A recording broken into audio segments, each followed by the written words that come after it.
একটি হুমকি টুইট আর তার ঠিক 3 দিনের মাথায় ভয়াবহ দুর্ঘটনা। সবটাই কি কাকতালীয়?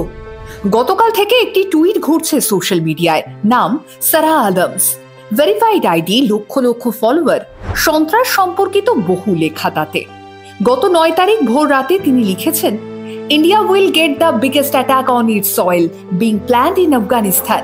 Good luck with that and go yourself. কিন্তু এখন প্রশ্ন হচ্ছে, কে এই সারা আদমস? জানা যাচ্ছে তিনি নাকি আমেরিকার প্রাক্তন সিআইএ অফিসার।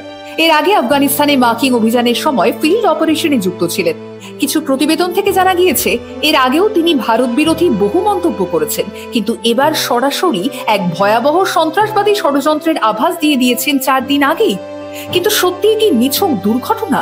সত্যি কি আন্তর্জাতিক সন্ত্রাসের কোনো সংযোগ নেই এই ঘটনার সঙ্গে?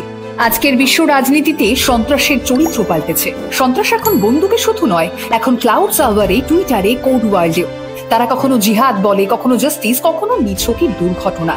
আজ আহমেদাবাদ, কাল কলকাতা, পরশু দিল্লি বা মুম্বাই। কিন্তু সারা আদমস কে?